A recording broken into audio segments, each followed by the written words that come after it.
Oops. Let's change some stuff on here.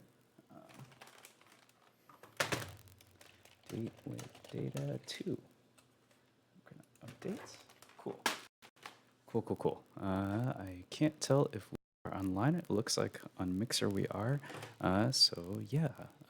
Sorry I am late, folks. I was supposed to start at 7:30, and I was actually needing a loaf of sourdough bread for later. And then afterwards, my computer just would not stream correctly. Like my webcam wouldn't work, Brave wasn't running. It's just all kinds of crazy stuff. But in terms of what we were doing today, last week, well, let's do a recap of last week first. So if you'll remember, what we actually did was we started on Kaggle and we looked at a data set and we just decided to start playing with it. And we ended up looking at, let me see if I can bring it up here real fast.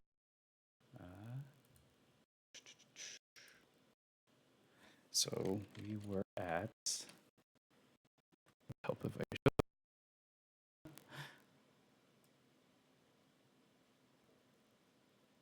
Okay, cool. So we're at Kaggle and wait for everything to load. So I'm using all my bandwidth for streaming. We were at Kaggle and we were playing with this Pokemon dataset. So, Pokemon.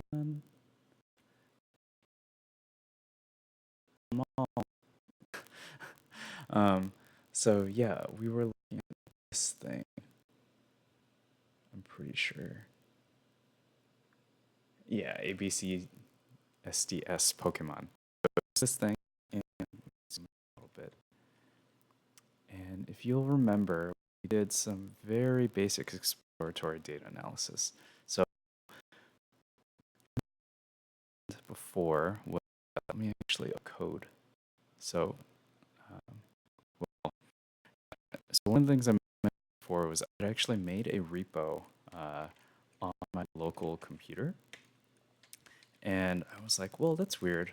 This is actually kind of bad practice because I didn't actually, I did a git init in the directory and then did actually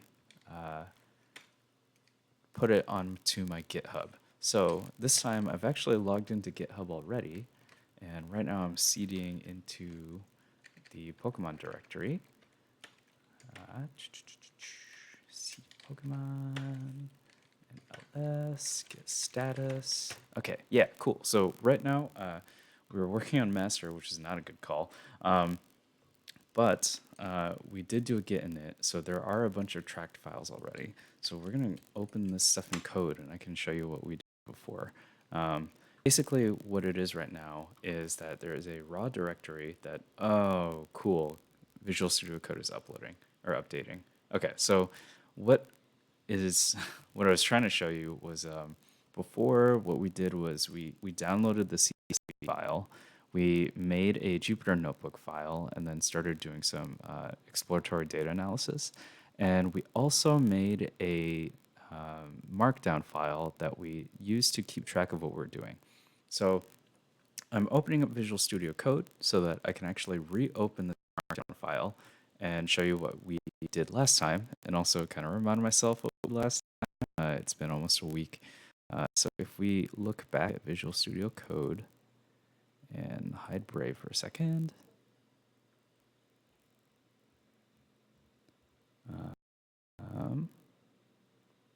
Did it freeze? We're hiding Brave. We want to hide the second display.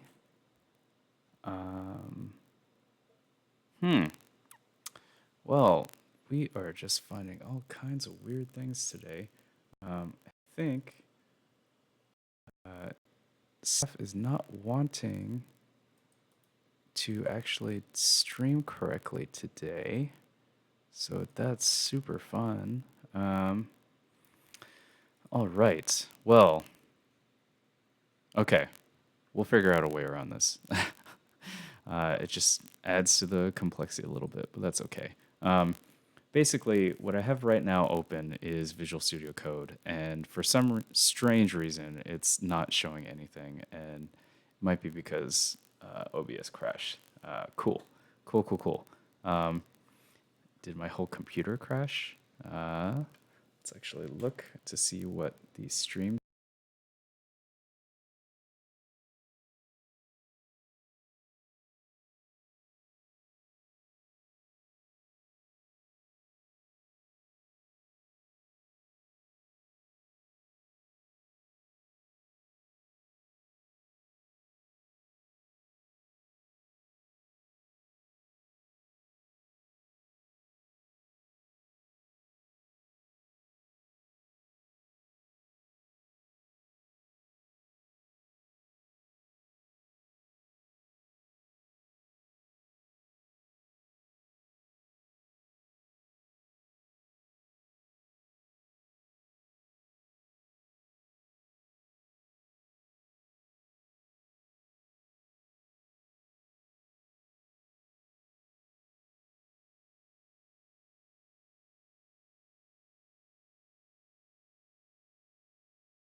Okay, I think we're back. Let me check again on the streaming computer. I am terribly sorry about all that.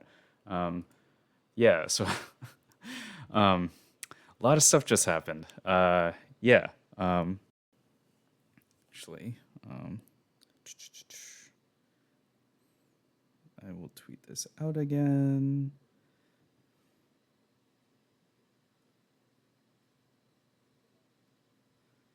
Okay, and we're back.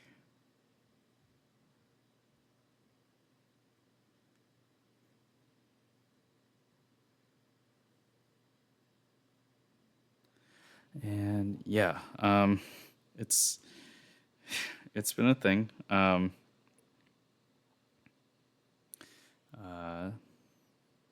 y'all are bored. I'm live streaming a coding session.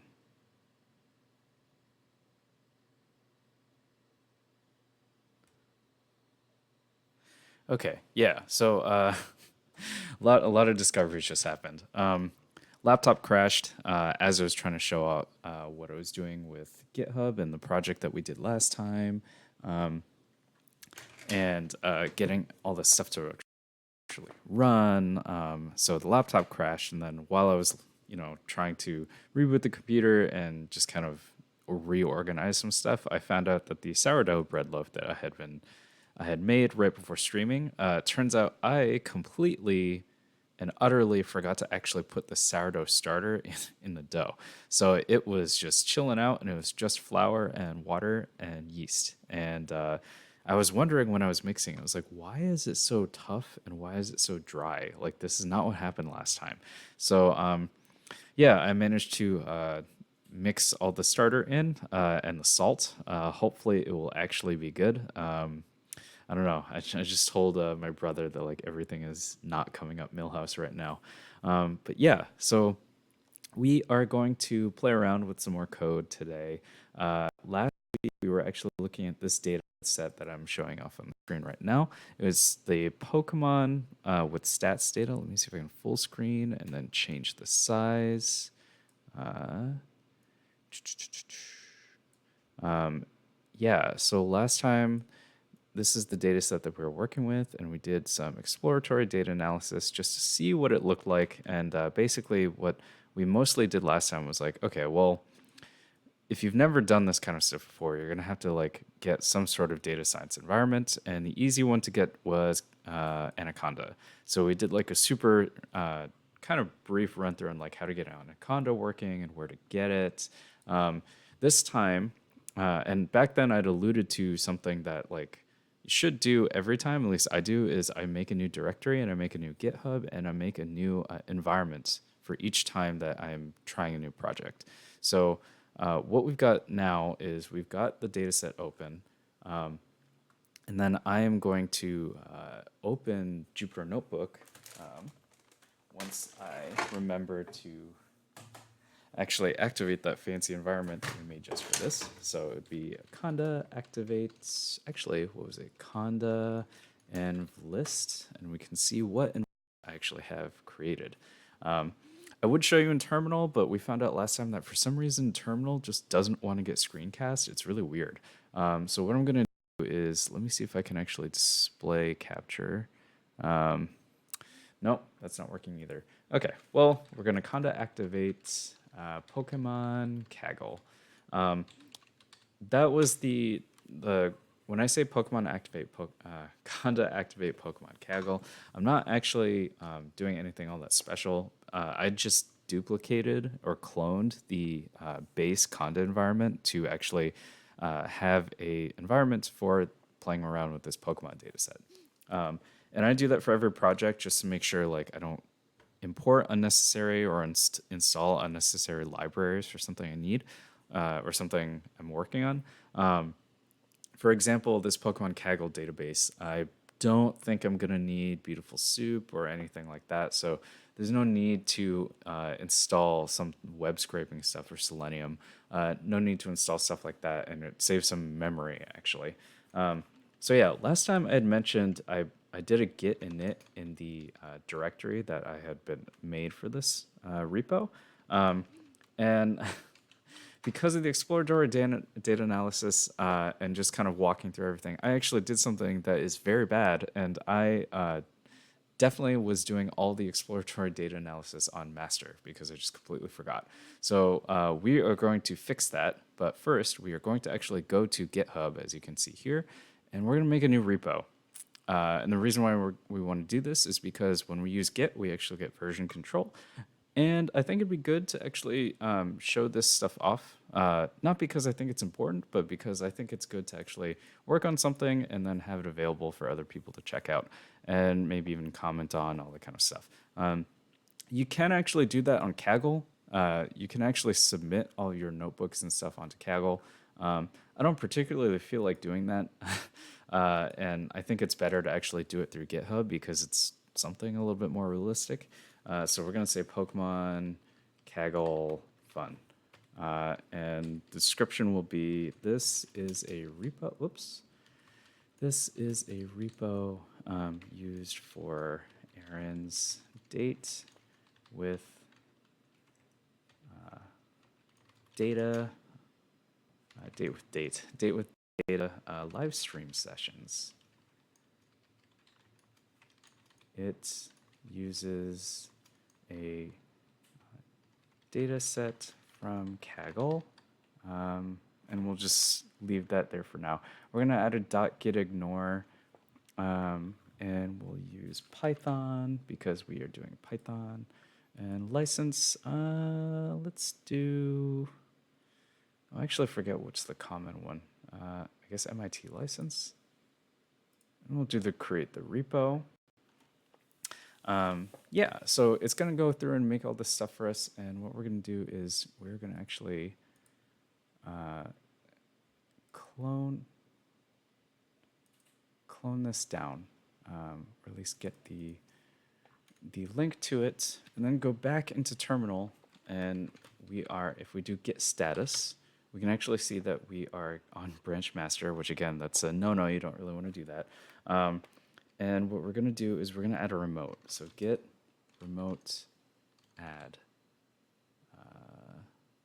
And then it's going to be, oh, of course, it's git add remote. Oh, gosh. Okay. Let's look up the Git documentation. Git add remote. Okay, cool. We're going to add a remote here. To add a new remote, use git remote add. Cool. And we're going to say git remote add. We're going to call this origin. That's what I forgot. So we're going to say git remote add origin. Git remote add origin, and then the git link. So if now we do git, oh, well, you can't see, but if we do git dash v, not dash v, git remote and git branch dash v. That's fine. We've got our origin set up, so we're going to actually git pull origin master. And we're going to sync up all the changes. And yeah, cool. So we've got a new branch, origin master.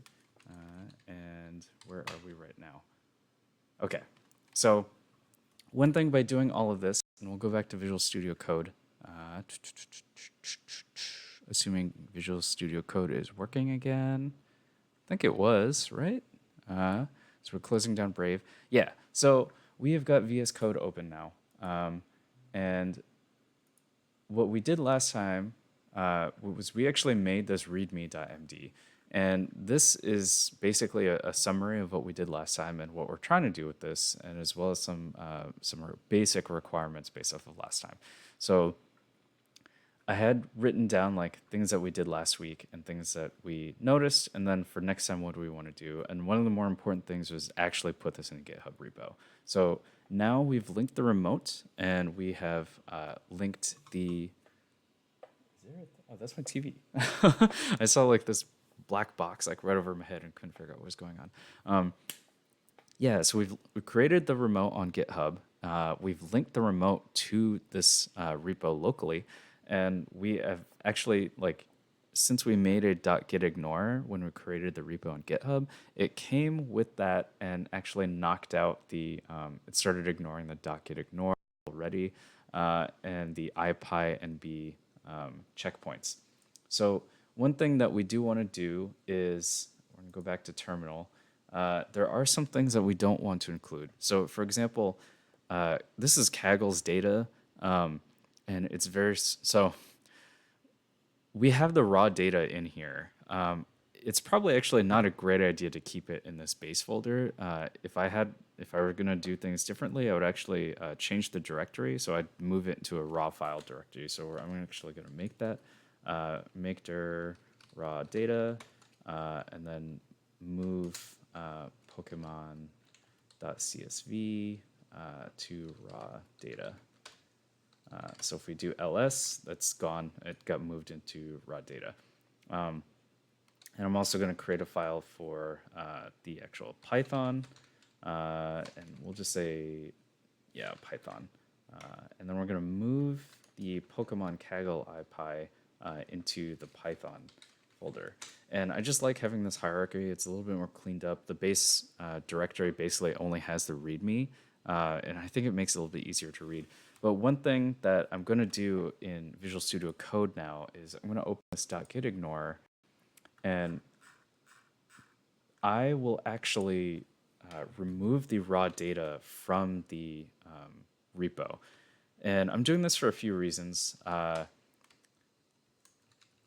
don't think so. Since this is actually data from Kaggle, there might be some complications if I try to share the raw data somewhere else. Like, it's a whole weird thing because the data was also scraped from fan sites about Nintendo property. So it's like a whole thing. Like, I don't want to necessarily get in trouble. But the main thing to also remember is that we got really lucky this time, and the actual raw data is only like 15 kilobytes. I have had this where a file or the raw data was actually huge. Like, I had one data set during my boot camp where the data set was over a gig, and that broke GitHub. Like, I could not sync anything to GitHub. It was a huge problem. So I had to remove that data chunk from my Gitignore. Wait, I had to add it to my Gitignore so it wouldn't try to upload itself to GitHub.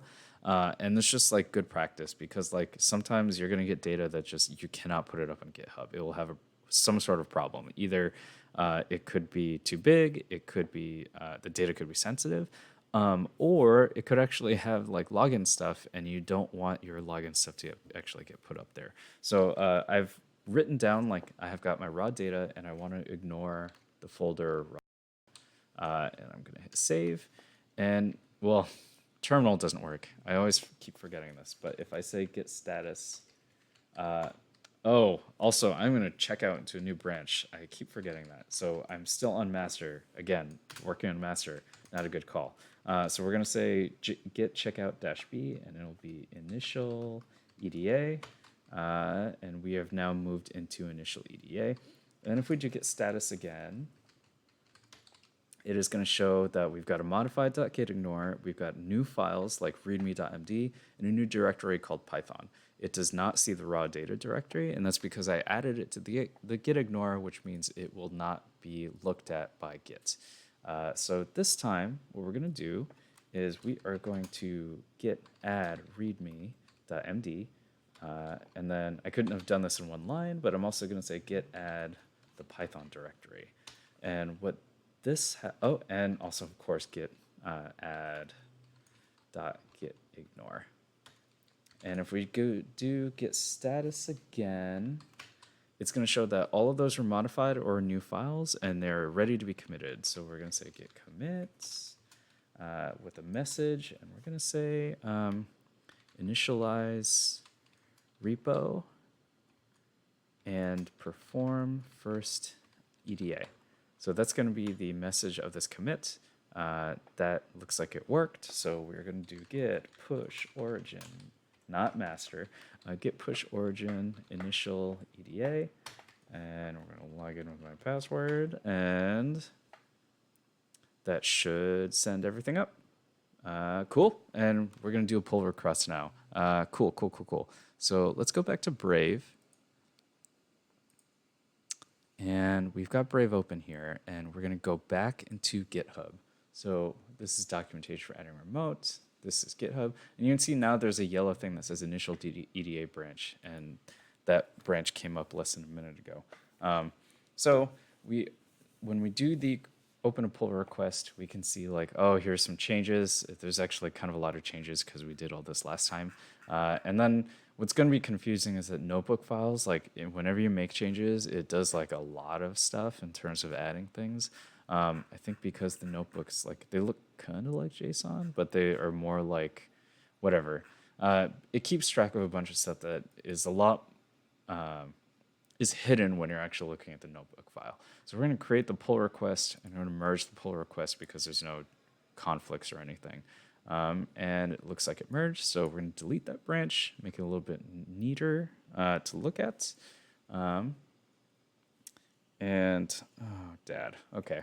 He sent something via public email that should not be sent via public email. That's fine. Okay, so now since there was a README file, there was a readme.md in that branch, and it did get pushed and merged into master, we can see that there's actually like a lot of text that we wrote, or I wrote last time. So let's catch up on what we did last week. So we found the initial data set. Cool. We did a very rudimentary introduction to setting up the data science environment. Cool. Created the GitHub repo, which we did locally and then created on GitHub. So that's cool now. Began writing the README and began the exploratory data analysis. So things we noticed, there are 721 unique Pokedex entries, but there are 800 Pokemon. And we found that there were duplicate entries due to alternate versions, like mega evolutions, but we have to do more exploration because we only looked at maybe the top 5 rows, and that showed that like Venusaur does have a mega evolution, and that counted as a separate item. We have to figure out what to do with the NaN values, the null values, because there are a lot of them. Not all Pokemon have 2 types, and when they didn't have 2 types, the second type was listed as null. This is actually kind of a real data science problem. In other cases, I think I'd mentioned before, like you have to figure out what to do with these. Sometimes you can just drop a record, but in this case, you can't. If we were to drop every record or every Pokemon that didn't have a second type, we would have a drastically reduced Pokedex. It'd be a lot different. And we notice a sum of stats, but we aren't even sure if that's correct yet. So next time, what do we want to do? Well, let's see if, so that would be this time, which we're running out of time actually. Sorry for all the technical issues for people watching. Let's see, we wanted to see if we could suggest favorable or unfavorable matchups based on typing, based on stats, or filter matchups based on typing and stat criteria. We wanted to walk through setting up the GitHub repo, which we did, despite the fact that terminal doesn't show up in the stream. We might want to figure out why terminal doesn't show up in stream. Maybe we can actually go on like a search just to figure out why it's doing that. And then probably the easiest thing is to just generate a requirements.txt or a YAML file for Conda and upload that to the GitHub repo as well. Well, let's do the easy one first. Let's check off some stuff. So we are going to go back to terminal. And what we're going to do is we're going to use pip and do a pip freeze. So pip freeze hyphen less than greater than sign hyphen greater than sign, and we're going to do requirements .txt. And what this is going to do, I wish I could show you actually. Well, let's see. Okay, if I do display capture, or let's hide everything. So hide Brave, hide Visual Studio Code, and try to show display capture. Let's configure this one. We're going to do display 2. Cool. Okay, so now you can see Visual Studio Code. And let me shrink this down. I Actually, if I'm just going to show Visual Studio Code, let's full screen that and make it a little bit easier to read. Make this bigger too, so that you're not squinting. Oh, right. Here we go. And go back into terminal. Make everything bigger, or try to. Weird. How can I zoom in a little bit?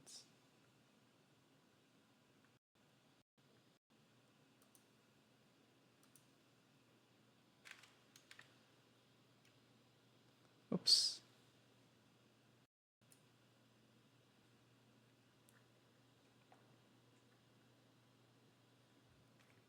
Okay, this is fun. We get to play through the customization things for terminal.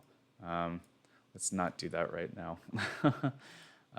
Let's see. We should just be able to. Darn. Okay. I was trying to do the simple way of just making everything bigger, but it looks like that keyboard command is not working quite right. Okay. Well, how can we? Whoop. Clear. Make that a little bit easier. Let me see if I can just look it up. Okay. We are going to zoom in Windows Terminal. I wonder if maybe because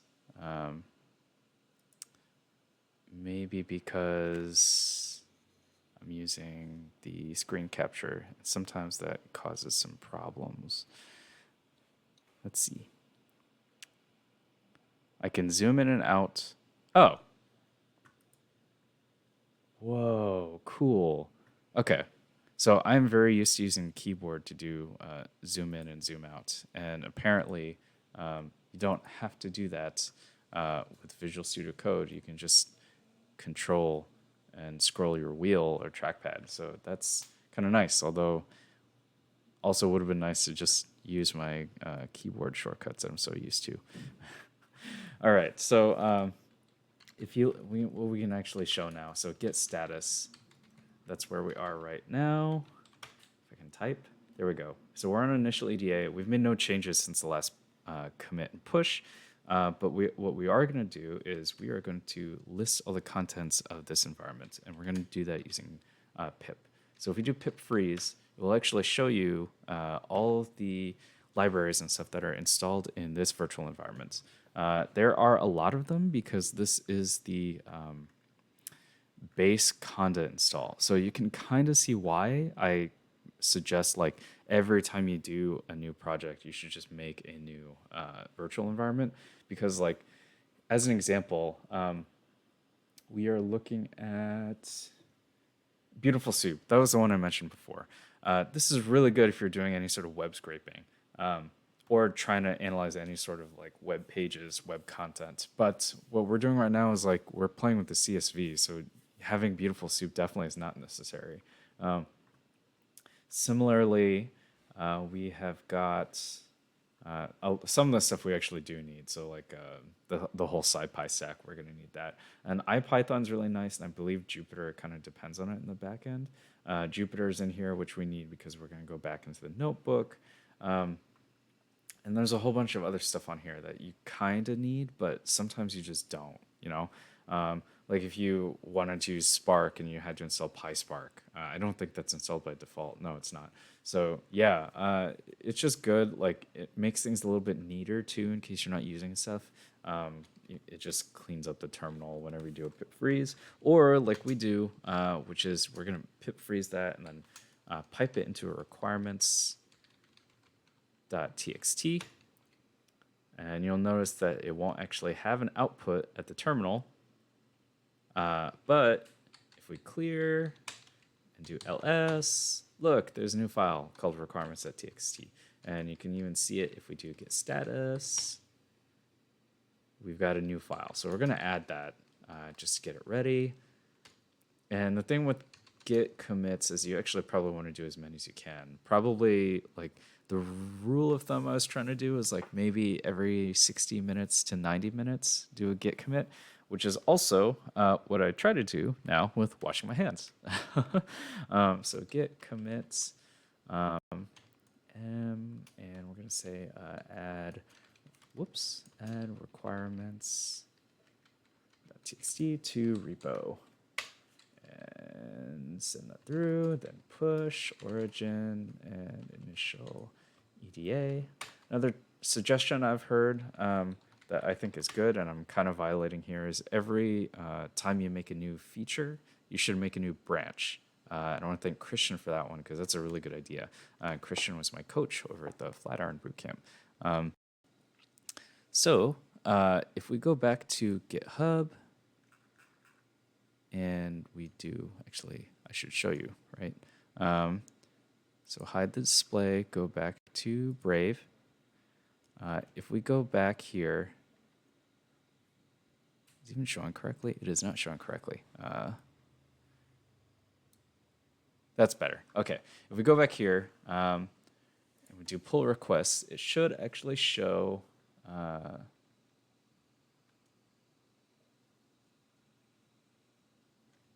that's weird. Okay, well, didn't automatically pop up this time. So instead, what we're going to do is we're going to do it manually. So I went to pull requests, new pull request because it didn't show up automatically. There are 2 branches, and I'm picking the one that I pushed up, which is initial EDA. And then I am going to create the pull request. And I'm the only contributor to this repo, so I'm obviously approving everything because everything worked out fine. And all we're doing is adding this this requirements.txt to the repo. And again, we're going to delete the branch. And if we go back to the base code of the repo, potential security. Oh, right. It's also kind of nice. GitHub is scanning any requirements.txt files it finds in repos and will let you know if there's a security vulnerability. Unfortunately, so this, only the owners of the repository can see it, and I guess everyone now who is watching the stream can see it. The last time I looked, this is actually not a thing that's fixable, so I'm just gonna have to deal with that later. But if we go back to what we're going to do now is we're going to open a new tab and we're going to get this ready because we want to jump back into a Jupyter notebook, which we're going to call up by typing Jupyter notebook in terminal. And we're going to go back to doing some EDA, but we will probably also have to refactor a little bit because we moved some files around. I am not in the right file, so I'm going to close this Jupyter notebook server and then cd into Python and ls, and there we go. Cool. Now we're going to run Jupyter notebook, and it should put us right in the same directory as our notebook file. So let's copy this link over, and we're going to go back to Brave, enter in here. And look at that. We got the notebook running. Click into there, and it's open again. Maybe. Computer's a little slow. Okay, cool. And it's open again. So what we're going to do, we're going to refactor because all these cells will no longer work now. So I'm going to go up, and I'm going to say kernel restart and clear output. We do need the same libraries as last time, so that's going to be fine. Basically, now that everything's clear, we're going to do the import, and that worked fine. We don't actually need this cell anymore, which listed the contents of the directory, but we do have to go up a directory, so that's why it's ... and then we have to go into the raw data directory, and then this should give us exactly the thing. So again, this is how we end up with how we knew we had 721 Pokemon. And then this is describing the cells, and we are going to start having some more fun based off of what was written in the notebook. So last time we said we wanted to create a requirements.txt, so we did that. Actually, let me take notes of these things.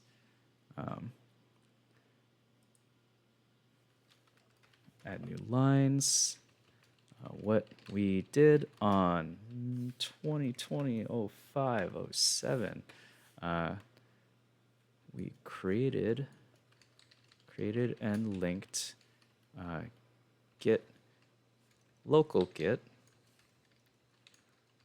to GitHub repo, and I'll remember to put the link in there.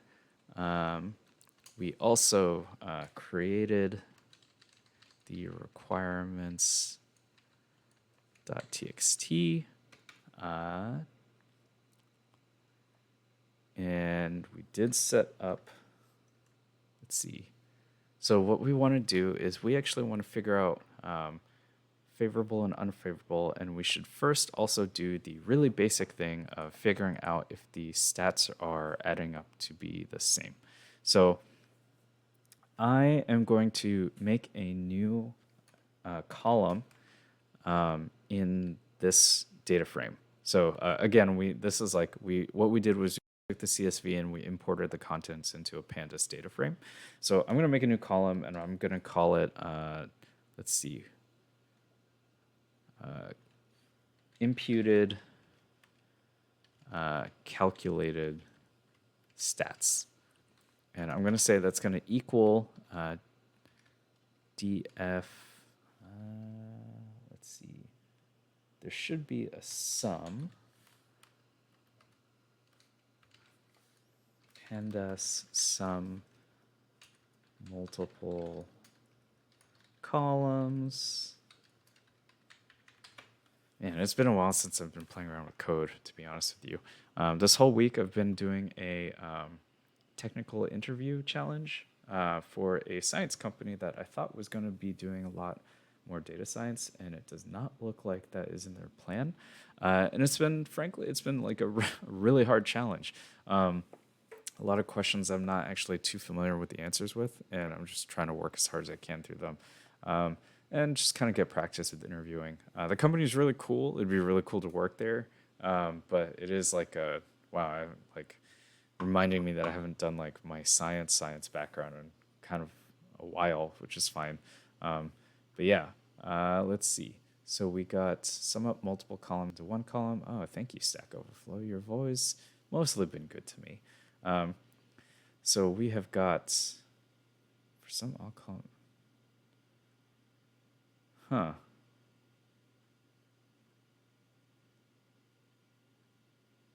I don't know if it's all that good to use iloc.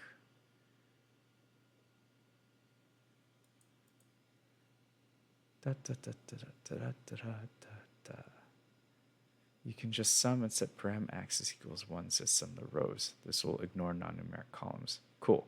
Let's just do that. Sum. Actually, what am I doing? Let's do the pandas documentation, because if we do it that way, it will actually sum up all of the numerical columns, which I'll show like why that's not a good idea if we go back to the notebook. So we only want to sum up HP, attack, defense, special attack, etc. We do not want to add the number that the legendary is, which is actually, that's a categorical value and not a integer value for what we're trying to do. So that actually, let me write that down. That is an additional complication. What we noticed, generation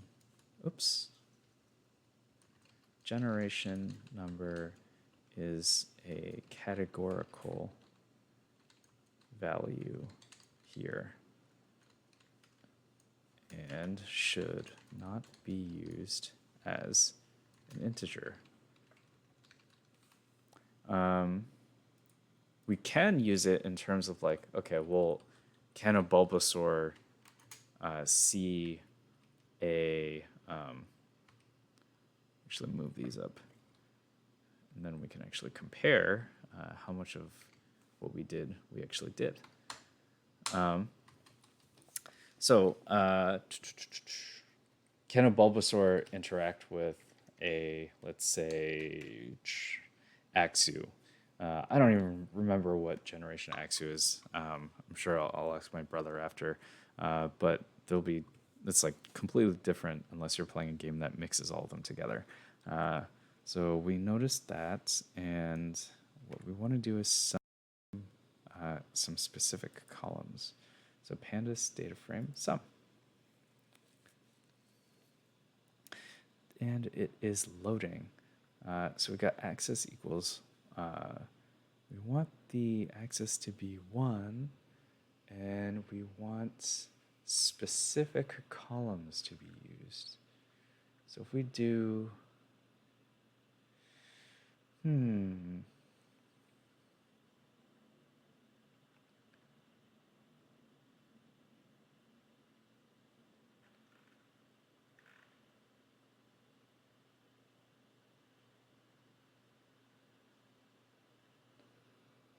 can't I do a double? So let's say df, and that's a set. So we've got HP, whoops, HP,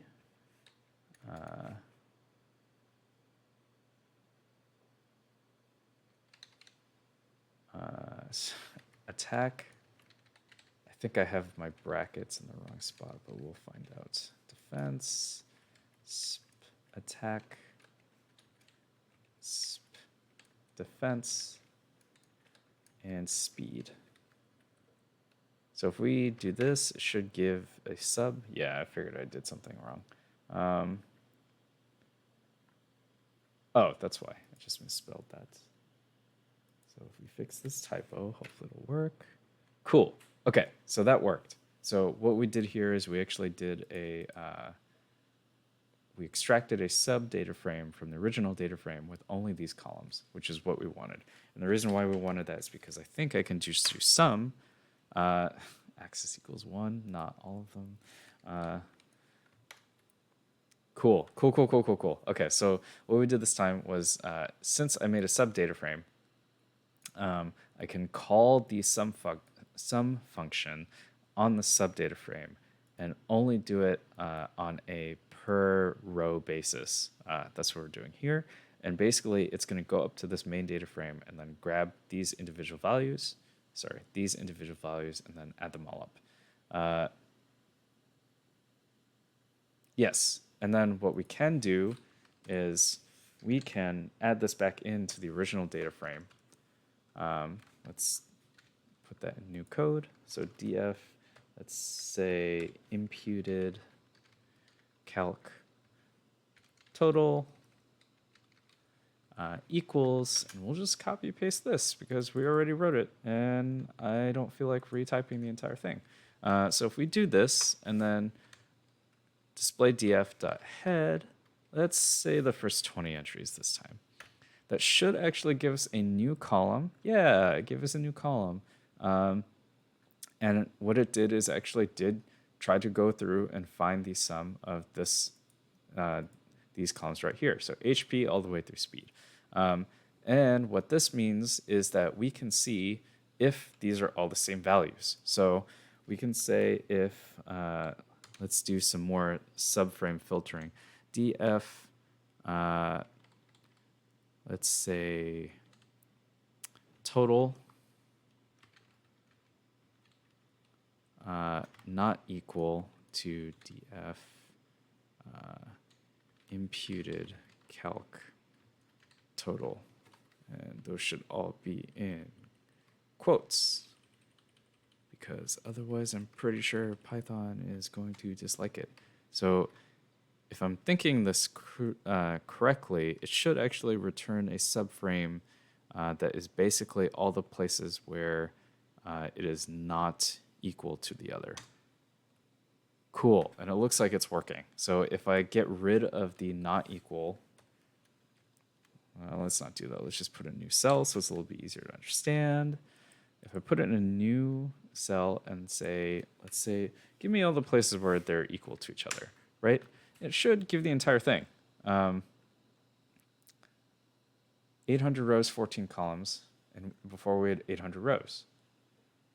So it looks like the totals work out fine. So let's add that to the checklist. We created the requirements.txt, don't need the extra space. We forgot where the space and the enter bar are.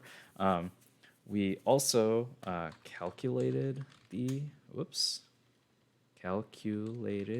sum of stats and compared them to the given sum.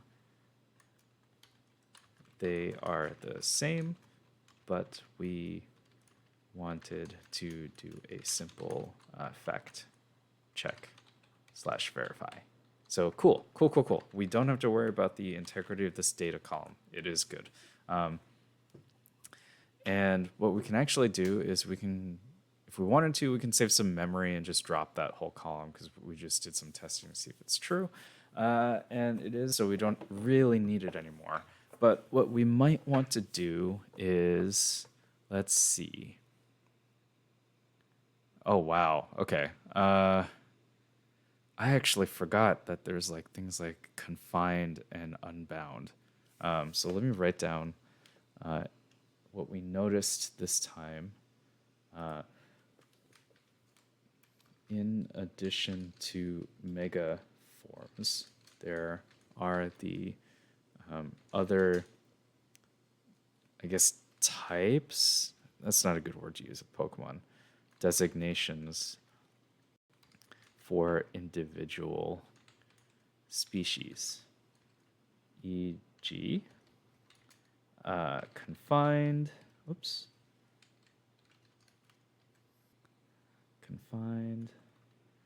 unbound. Now I wonder if there is stuff like Alolan, but this data is so old. This is actually kind of a problem. We're going to have to actually do some. What we might want to do. So we can say consider going through each row, each name, and seeing if the name is duplicated. If so, that means this has a alternate form that we might want to either remove the record or give it a better designation.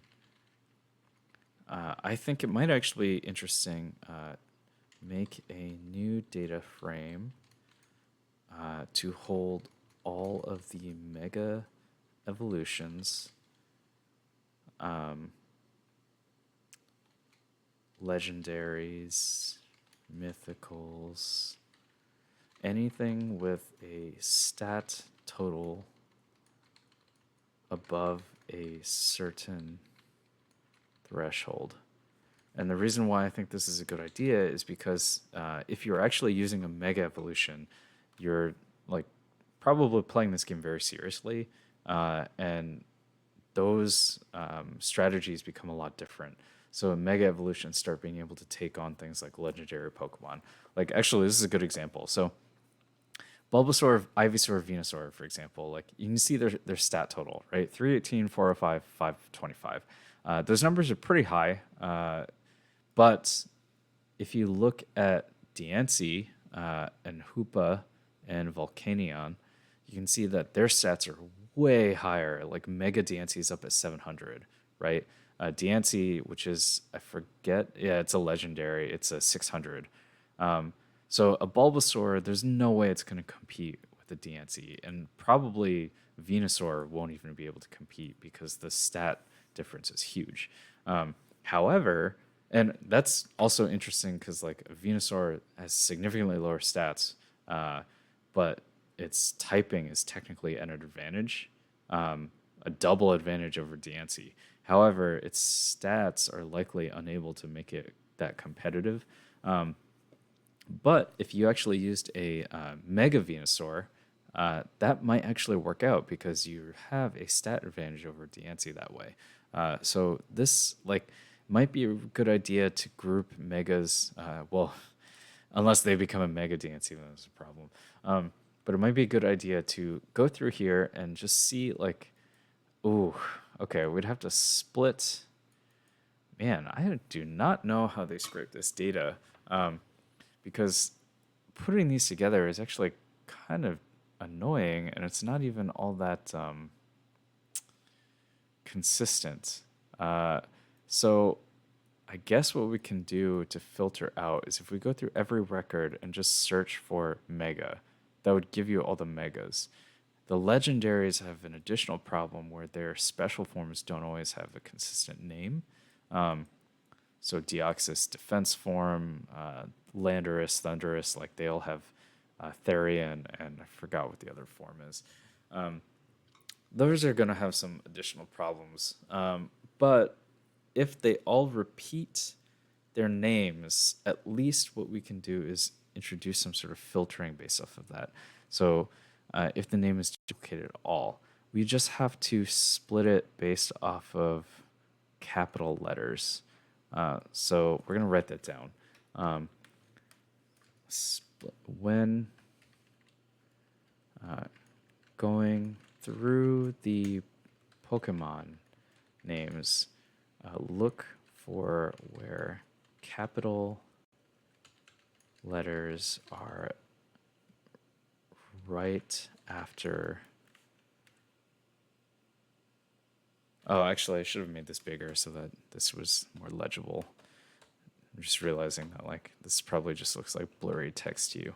So here's what I was saying before. A Venusaur, total stats is 525, Mega Venusaur is 625. If we go all the way down to these bottom ones with the legendaries, like Diancie, legendary, 600. So it will crush anything below a triple evolution, and we'll probably even crush a triple evolution. But the Mega Venusaur might be able to be okay because it's got dual type advantage. But let's see. We were saying what we can do is look for where, say, there's a capital letter right after a lowercase letter, and if they're right next to each other. To me, that means based off of these, it might be a good idea to try to split that string and realize that there's a alternate form for this. Look for capital letters are right after lowercase ones and split the string there. So that gives us more stuff to do.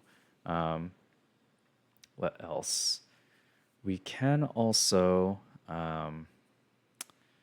we need to bring in a Pokemon type advantage chart. So we could do this in a few ways. So we need to factor in, and this, unfortunately, this might be stuff to do for next time. Let us find a type chart, and we'll need two charts actually. We'll need a single type chart for things like Charmander, where it's only one type, and also double type. And the reason why is because it's sometimes easier to read those double types and stuff. So let's go look and see if we can download something and get ready to codify something up or put it into logic. Pokemon type chart.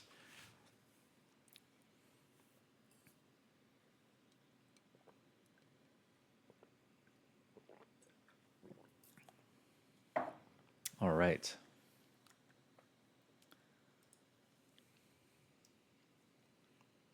So we have got this here. This is going to be helpful, but there's got to be a way that we can actually convert this into logic.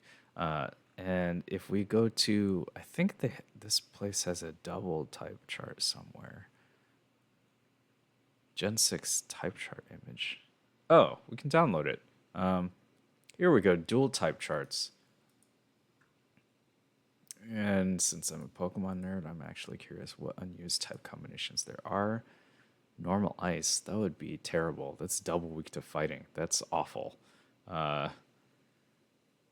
Normal ghost, that's so weird. Okay.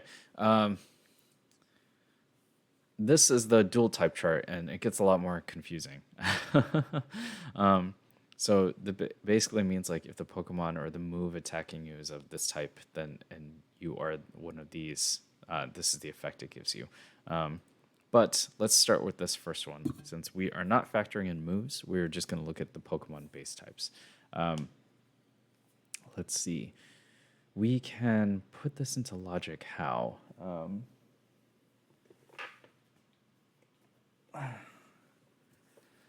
What we can do is we can do some filtering on the data frames. That would be a little tedious and would have to be coded anyway. I do wonder about how fast it would be. Um, we could also, since we're not factoring in the actual numeric damage, that might not be that hard. What I'm thinking is to factor in type advantage or disadvantage for this database. I'm thinking of taking anything, say you've got a normal type and you're fighting a flying Pokemon, right? It would be neutral. So that point you might want to compare on stats. But if you're a normal type and you were attacking, whoops, and you're attacking a rock Pokemon, that puts you at a disadvantage because you cannot do as much damage. However, a rock against normal is normal, nothing changes. So that puts you at a disadvantage. I guess we can factor in degrees of disadvantage. Let me write that down.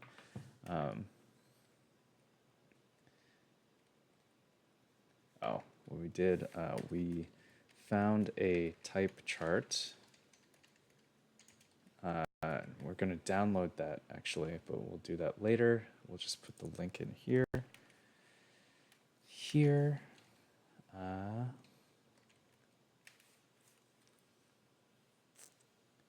And let's put that in parens.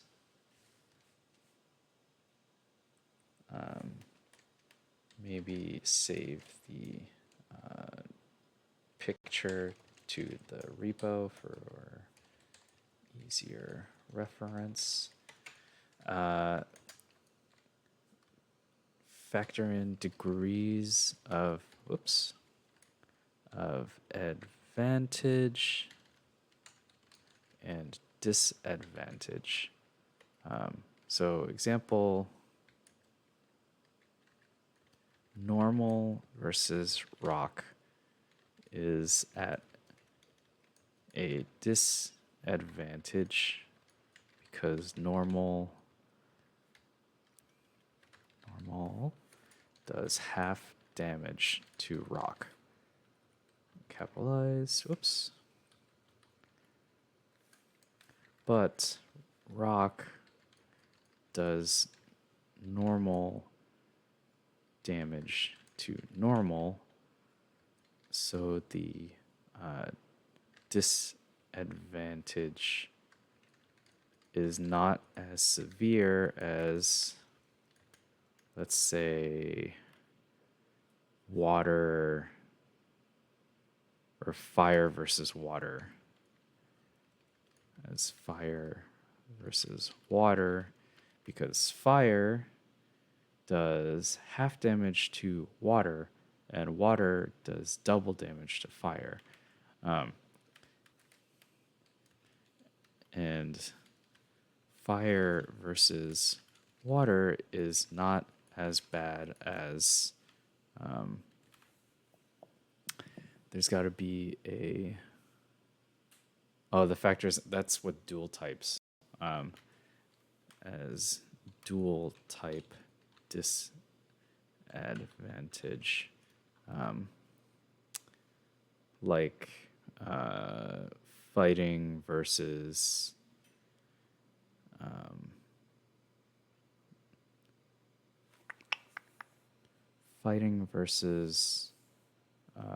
dark rock would be bad. I don't know if that's a thing, Fighting versus dark steel. Say dark steel versus fighting.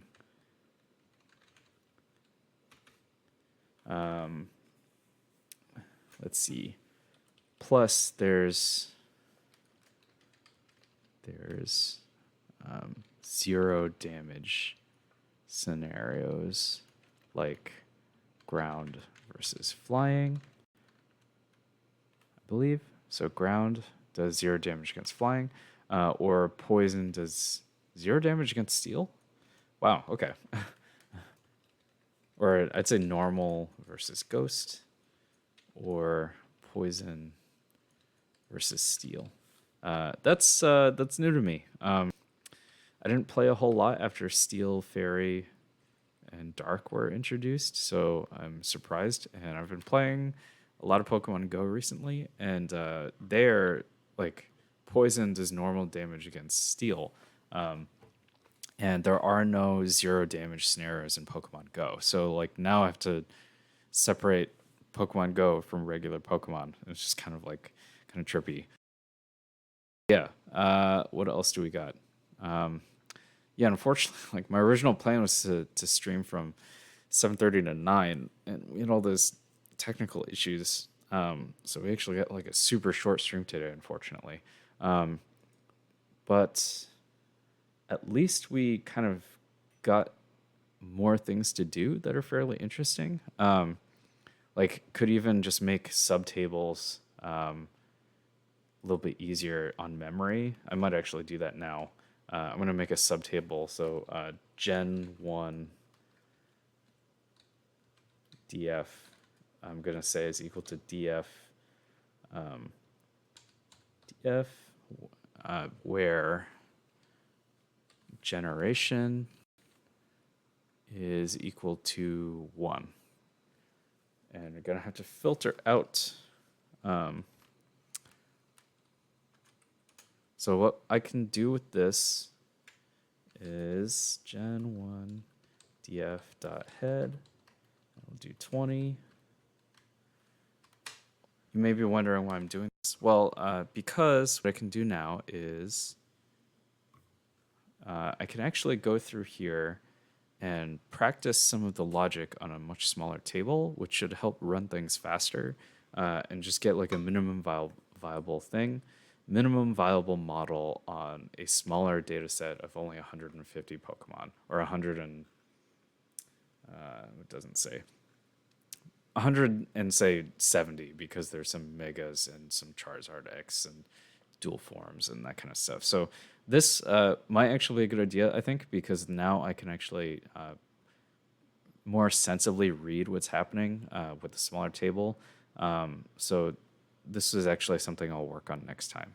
So yeah, I'm going to save this checkpoint here in this notebook. And then we're going to go back to show you what's in Visual Studio Code and all the stuff that we just wrote down. I completely forgot that I was actually narrating out what I was typing in Visual Studio Code and then still had Brave open. So this is what we got now. Don't need to see all that. From last time, we wanted to do a simple sum of stats, and we wanted to figure out what to do with the data. Walk through setting up all that stuff. And then what we did this time was we create and link the local Git. Put the link in here. And I'll go do that now, otherwise I will probably forget. So copy paste. Yep. Created the requirements.txt, calculated the stats compared to the given sum. They're the same. Found a type chart, which we will also save. Saved the image to local repo. I'm going to go ahead and do that now.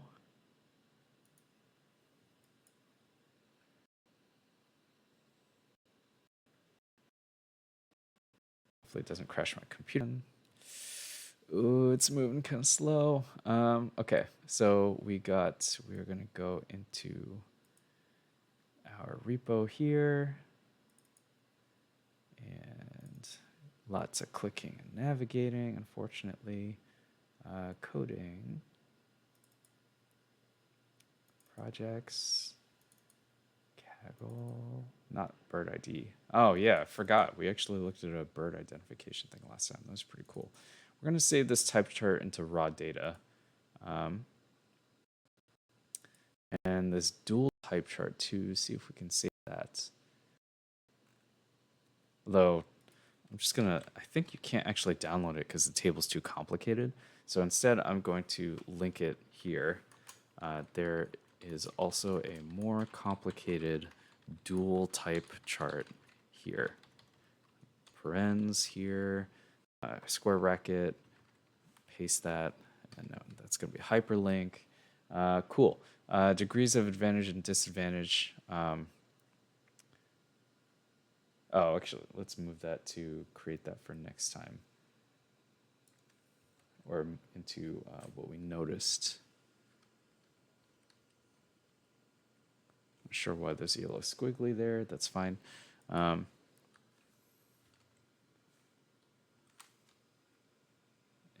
tab this in. Cool. Cool. Yeah, so what we'll do for next time.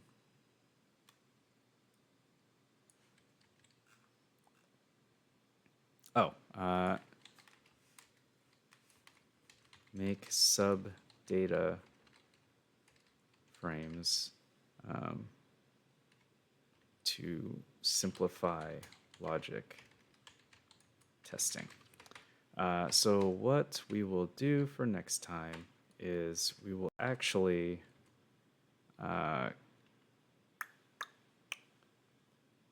I think the most important thing is to figure out how to separate the various classes.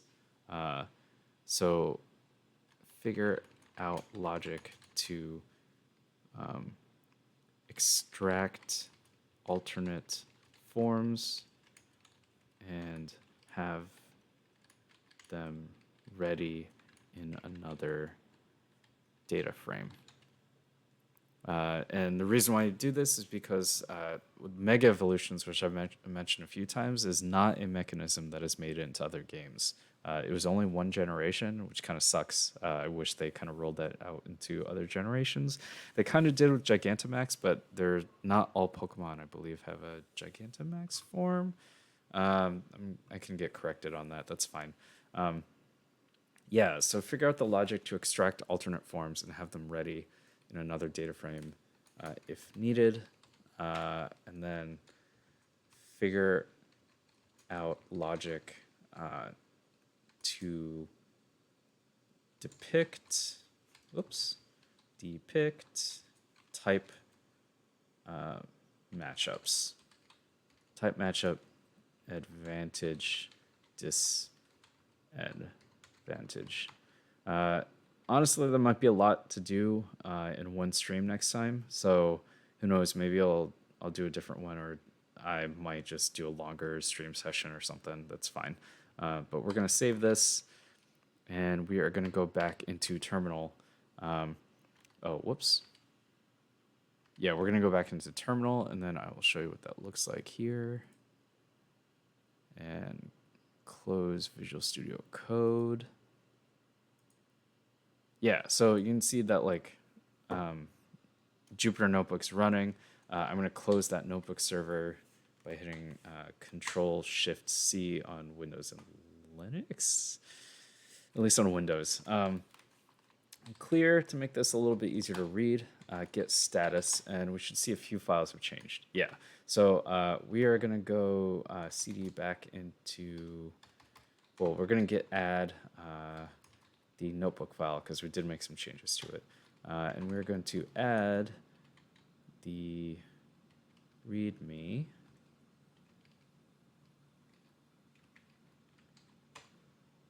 And, oops, forgot the add part. And I also forgot that I saved the picture of the type chart in the raw data subdirectory, which I explicitly excluded from the .git ignore, which is fine. At least I can look up, I have a local resource in case like, I don't know, I'm working on this and my Wi-Fi is not working. I can at least look at the type charts because there's no way I'm going to memorize like 16 rock, paper, scissors matchups. Let and never like I'll never. Let me back up. It's gonna be hard enough for me to memorize the 16 rock paper scissors matchups. It's gonna be even harder to memorize all those dual type charts because those get crazy. But yeah, so what is our Git status now? All of that stuff should be added. We're actually no longer on initial EDA, so we're gonna do Git checkout secondary EDA. Second EDA. Get status again. Just make sure. Yep, has all the modified files. So Git commits. Second day of EDA and adding new to do list. Git push. And we're going to go to origin. I'm not actually listening to music. I kind of wish I was. And we're going to say second EDA. Oh, in case you saw it and you're wondering what happened, I just hit tab and it auto-completed the Git branch. I think that's by default, but it's a nice time saver. And like if you make a lot of typos and you've got fairly unique naming on all of your branches, it's actually a lot faster to type it that way. Pushing it up to Git. Everything looks okay so far. Yeah, create a pull request. So what we're going to do is I am going to show Brave again. And we are back in the type chart. We are going to go all the way here. Yep, compare and pull requests. I am going to allow this pull request to happen. And merge the pull request, confirm the merge, delete the branch. And then this is one of the important things that I kept forgetting to do in the very beginning of being at the boot camp. So we are going to stop showing Brave and go back to the terminal, clear everything, make things a lot better now. So we pushed up to Git, but how Git works is our local master branch has not changed because we pushed all the changes we made were on a separate branch, and we pushed that branch up all the way to Git, and then in master in cloud, so on GitHub, we merged all the changes into the master on GitHub. However, the local master is not changed at all. So we are actually going to do a Git pull origin master. And that is going to bring all of the changes from the cloud down to our local master. And now whenever we make a new branch that's based off of master, it's going to keep all the changes that we brought, the next time. And this is important because I was working on some stuff, kept forgetting that your local master is kept separate from this branch and you haven't merged those together. So I ended up making a couple changes on some projects, and then I ran into a dreaded merge conflict on my own master branch and stuff. And those are a hassle. And every time I run into one of those, it takes me a while to fix them because the odds of running into it are so low. And it's just a huge hassle to try to go through the log history and figure out what is causing the problem. I actually mentioned before that putting up a huge data set can cause a huge problem with going to GitHub. One of the issues I had was somehow one version of my Git commit history actually kept wanting to send this huge data file up, and it just was not acknowledging that the Git ignore said, don't send this. And it was preventing some merges and was causing some conflicts because for some reason, some Git ignore somewhere kept wanting to download something or upload something that was just too big. So after you push, I just pull just to make sure that everything's ready on local, and then everything's good. I don't think I've run into any sort of conflicts and stuff since this has happened. But yeah, so that was pretty much the time I wanted to spend today. In terms of like outside of data science stuff, I'm actually going to go prepare a loaf of sourdough bread, and I'm sure that's going to be great. If you are looking for stuff to do, if you want casual stuff, I really hope you are watching Community on Netflix if you've got Netflix, because it is probably the best show I've ever seen. Not probably, it is by far the best show I've ever seen. It is so funny. If you want to do other stuff and still stay at home, if you can find flour, like the sourdough is actually pretty fun. It is a little annoying now that I've got a fridge like maybe 30% full of jars of starter. Not everyone ends up like that. What we were trying to do here was basically make a loaf with each day's discard and see how the taste changes. I can tell you that as I was working through the different days of discards and working through the different starters, the smell and everything was drastically different. This day that I'm baking with today, I think is day 7. And this was the first day where it started actually getting like peach, like stone fruit aromas, which was really weird to smell. So I'm really looking forward to what this loaf is going to taste like. But yeah, plus you can like, it's nice. Like I was rolling out the dough, kneading it. And it's kind of therapeutic. What else? You can tune in on. I'm gonna try to stream on Sunday, and it will actually not be a data science stream. I want it to be a photo stream. I'm just gonna work through photos, trying to clean some stuff up, and maybe work through a workflow of what it's like to edit some photos. If you'd be more interested in that, yeah, I'd love to see you. Love to hear from you. Otherwise, like, have a good night, and I hope to see y'all maybe Sunday. If not, maybe Wednesday or Thursday. All right, I'll talk to y'all later. Bye.